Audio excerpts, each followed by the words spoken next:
আমার শখের বাড়িতে এই মাটির চুলায় অনেক মজার মজার রান্না করে যখন প্রিয় মানুষদের খাওয়াই, সেটা আমার কাছে ভীষণই ভালো লাগে।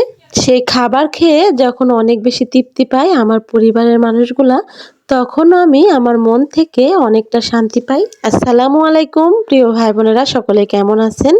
এই তো দেখতেই পাচ্ছেন ভিডিওর শুরুতেই আমার হাতে দুইটা দেশি হাঁস। এই হাঁস দুইটা কিনে আনা হয়েছে আমাদের পাশের বাড়ির এক চাচার বাড়ির থেকে। আজকে এই দুইটা হাঁসই একবারে জবাই করতেছি রান্না করার জন্য। আজকে দুপুরে অনেক মজার মজার রান্না করব। দুই চাচা মিলে এই তো আমার হাঁসগুলা জবাই করে দিল। এখন এই হাঁসগুলা পরিষ্কার করতে হবে। হাঁস পরিষ্কার করতে অনেকটাই টাইম লাগে, সেই জন্য আমার মা ফুপুদের নিয়ে হাঁসগুলা পরিষ্কার করে নিল। তার সঙ্গে আরেকটা জিনিসও রান্না করব, সেটা হচ্ছে বাড়িতে পালা ব্রয়লার মুরগি, ওটাও আমার মা কেটে নেবে।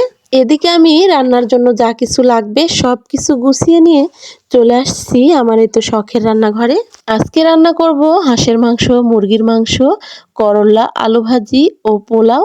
এই ফাঁকে আমার মায়ের হাঁসের মাংসটাও কেটে ধুয়ে পরিষ্কার করা হয়ে গেছে, তবে ব্রয়লার মুরগিটা এখনো পরিষ্কার করা হয়নি। সেই জন্য হাঁসের মাংসটা রান্না করার জন্যই আগে চুলার জালটা ধরিয়ে দিচ্ছি। আমার বাড়িতে যেহেতু আজকে অনেকগুলো মানুষ, অনেক মেহমান, সেই জন্যই আজকে এত রান্না বান্না। আর আমার মেহমান হচ্ছে আমার দেবরের ছেলে মেয়ে, আর দুপুরবেলা আমার বোনেরাও আসবে। আর আমরাও যেহেতু অনেকগুলা মানুষ, সেই জন্য এত কিছু রান্না করা। হাঁসের মাংসটা রান্না করার জন্য চুলার জালটা ধরিয়ে দিয়ে কড়াইয়ে তেল দিয়ে তার মধ্যে দিয়ে দিলাম পেঁয়াজ কুচি, কাঁচামরিচ চেরা ও সব রকম গরম মশলা, তেজপাতা, রসুন কোয়া। এখন এগুলা ভেজে নিচ্ছি তেলের মধ্যে। ওগুলা সব কিছু ভেজে নিয়ে এবার দিয়ে দিচ্ছি এই তো ব্লেন্ডার করা শুকনো মরিচ। আজকে পাটায় মশলা করে নাই, কারণ রান্নার এগুলা জোগাড় করতে করতে অনেকটা দেরি হয়ে গেছে, সেই জন্য ব্লেন্ডারে মশলাগুলা করে নিচ্ছি। একে একে সব কিছু দিয়ে দিচ্ছি। দিয়ে দিলাম পরিমাণ মতো লবণ, ধনিয়া গুঁড়া, এগুলো হচ্ছে আদা, রসুন ও জিরা বাটা, তার সঙ্গে এলাচও বেটে নিছিলাম। সব কিছু দিতে দিতে হলুদটা দিতে ভুলেই যাচ্ছিলাম, পরেই তো হলুদটাও দিয়ে দিলাম। এখন এই সব রকম মশলাগুলা ভালো করে ভেজে নেব। আর ভেজে নিয়ে তারপরে আবার অল্প করে পানি দিয়ে মশলাটাকে ভালো করে আবারও কষিয়ে নিতে হবে। হাঁসের মাংসটা রান্না করতে গেলে সবসময় হাঁসের মাংসটা ভালো করে পরিষ্কার করে তারপরে ধুয়ে নিতে হয়, না হলে অনেকটাই গন্ধ থেকে যায়। আর সব রকম মশলাটাও পরিমাণে একটু বেশি পরিমাণে দিতে হয়। আর তারপরে ভালো করে কষিয়ে রান্না করতে হয়, তাহলে মাংস থেকে যে একটা খারাপ গন্ধ, সেটা আর কখনোই পাওয়া যায় না। হাঁসের মাংসটা আমি একটু পরপর নেড়ে চেড়ে দেবো আর অনেকটা সময় নিয়ে কষিয়ে নেব। হাঁসের মাংসটা বেশি ঝোল রাখবো না, একটু মাখা মাখা হাঁসের মাংসই রান্না করব। আর এদিকে আমি 4-5টা গোটা রসুন দিয়ে দিচ্ছি। এই গোটা রসুনটাও খেতে খুব ভালো লাগে। হাঁসের মাংস রান্না কিন্তু এই তো কয়েকদিন আগেও আপনাদের সঙ্গে শেয়ার করেছি। তখন তো আপনাদের ভাইয়া দেশে ছিল, আর হাঁসের মাংসটা এত বেশি মজা হয়েছিল যে সবার অনেক বেশি প্রশংসা পেয়েছি।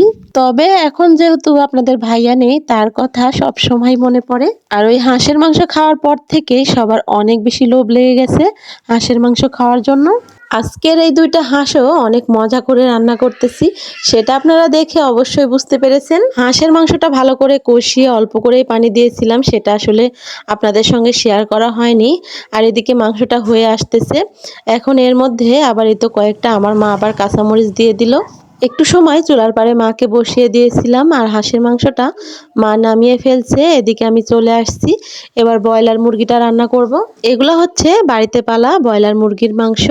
আর আমার মুরগিগুলা কিন্তু আপনাদের সঙ্গে এর আগে একটি ভিডিওতে শেয়ার করছিলাম। 3.5 কেজি করে ওজন হয়েছে এই একটা ব্রয়লার, পুরোটাই রান্না করতেছি। মাংস রান্নাটা শেয়ার করলাম না, কারণ এর আগে অনেকবারই আপনাদের সঙ্গে ব্রয়লার মুরগি রান্নাটা শেয়ার করছি। আজকে যেহেতু অনেক কিছুই রান্না করতেছি, সেই জন্য সব কিছু শেয়ার করা সম্ভব না, ভিডিওটা অনেকটাই বড় হয়ে যাবে। চুলার উপরে ব্রয়লার মুরগির মাংসটা হচ্ছে, আর এদিকে আমি পোলার চালগুলা ধুয়ে নিচ্ছি। এবার পোলাওটা রান্না করব। চালটা ভালো করে ধুয়ে কড়াইটা বসিয়ে দিয়ে তেল দিয়ে তার মধ্যে দিয়ে দিলাম কয়েকটা গোটা মশলা আর এই তো তেজপাতা। এবার দিয়ে দিচ্ছি আদা, রসুন, জিরা বাটা। সব কিছু ভেজে নিয়ে দিয়ে দেব পোলার চালগুলা। একদম সিম্পল সাধারণ পোলাও রান্না। আর আমি কিন্তু আপনাদের সঙ্গে সবসময় আমার গ্রামের সাধারণ রান্না বান্নাই শেয়ার করি। পোলার চালটা দিয়ে এবার লবণ দিয়ে দিচ্ছি, আর পোলার চালটা অনেক সময় ধরে তেলের মধ্যে ভেজে নেব। আজকে যেহেতু বাড়িতে অনেকগুলা মানুষ, সবাইকে এই তো রান্না বান্না করে খাওয়াতে পারলে তারপরে বাড়ির কাজ কিছুটা কমবে। সকাল থেকে অনেক কাজ করতেছি, আসলে এত কাজ সেটা বলার মতো না। সকালেও কিন্তু অনেক কিছু রান্না করেছিলাম, সেটা আপনাদেরকে ভিডিওর প্রথমেই দেখিয়েছিলাম। সকাল সকালই আজকে নাস্তাগুলো তৈরি করেছিলাম, লুচি, সেমাই, মিষ্টি, ডিম ভাজা, খিচুড়ি, আরও রাতের তরকারি ছিল, সেগুলো দিয়েই সবাইকে খাওয়াইছি। সকালে সবাইকে খাইয়ে তারপরে আবারও দুপুরে রান্নার জন্য গুছিয়ে নিতে নিতে এই তো দুপুরটা হয়েই গেছে। অবশেষে সবকিছু রান্না করে শেষ করছি, এবার এই তো বাটিতে উঠিয়ে নিচ্ছি। এগুলো হচ্ছে ব্রয়লার মুরগি। ব্রয়লার মুরগিটা ঝোল রাখি নাই, এরকম কষিয়ে শুকনো শুকনায় রান্না করছি। ব্রয়লার মুরগির ঝোল খেতে তেমন একটা ভালো লাগে না, আর এভাবে রান্না করলেই খেতে অনেক বেশি মজা লাগে। এগুলো হচ্ছে হাঁসের মাংস, এর মধ্যেই তো মশলা গুঁড়ো করে রেখেছিলাম, সেগুলাই দিয়ে দিলাম। হাঁসের মাংসটাও ভুনা টাইপের রান্না করা হয়েছে, বেশি ঝোল রাখি নাই। মাংসগুলাকে আমার শখের মাটির পাতিলে বেড়ে নিচ্ছি। মাটির জিনিস দেখতে এমনিতেই ভালো লাগে, আর মাটির জিনিসে খাওয়া দাওয়া রান্না বান্না সব কিছুই কিন্তু শরীরের জন্য অনেক বেশি ভালো। আর মাটির জিনিসের রান্না এমনিতে অনেক বেশি মজা হয় খেতে। পোলাওটা রান্না করা হয়ে গেছে, এবার পোলাওর উপরে পেঁয়াজের বেরেস্তা দিয়ে দিচ্ছি। আমার এই চুলার পাশে যে দুইটা চুলা দেখতে পাচ্ছেন সেটা বানানো হচ্ছে, ওই চুলাটা বোমার চুলা বানানো হবে। বোমার চুলায় রান্না করলে ঘরটা নষ্ট হবে না, আর এই তো এই চুলাতে কিন্তু কালিগুলা ঘরে গিয়ে লেগে নষ্ট হয়ে যায়। যাই হোক, অবশেষে রান্না বান্না শেষ করে এই তো বারান্দাতে সবাইকে বসিয়ে দিচ্ছি সব পেরে। এই তো সবাইকে নিজে হাতে প্লেটে বেড়ে দিচ্ছি। সারাদিন অনেক কষ্ট করেছি, এবার নিজে হাতে সবাইকে খাওয়াতে পারলে অনেকটা শান্তি পাবো। তার আগে আমার প্রিয় ভাই বোনদেরকে বলতেছি, আজকের ভিডিওটি কেমন লাগলো সেটা কমেন্টে জানাতে ভুলবেন না, আর অবশ্যই ভিডিওতে একটি লাইক দিয়ে দেবেন। বাচ্চারা বেশিরভাগই মুরগির মাংসটা বেশি পছন্দ করে, সেজন্য বাচ্চাদেরকে মুরগির মাংসটা একটু বেশি দিচ্ছি। সবাইকে খাওয়া দাওয়া করিয়ে আবার এই তো যা থালাবাটি হবে সবগুলাই মেজে ধুয়ে পরিষ্কার করে নেব গোসল করার আগেই। একদম কাজ কাম শেষ করে তারপরে খাওয়া দাওয়া করব। আমার হাতে যদি কাজ থাকে সেটা রেখে আমি খেতে পারি না, আমার ভেতরে অনেকটাই টেনশন লাগে আর অগোছালো লাগে। সবাইকে খাওয়াতে খাওয়াতে আজকের ভিডিও থেকে বিদায় নেব। সবাই সুস্থ থাকবেন, ভালো থাকবেন, আর আমার জন্য দোয়া করবেন। আল্লাহ হাফেজ।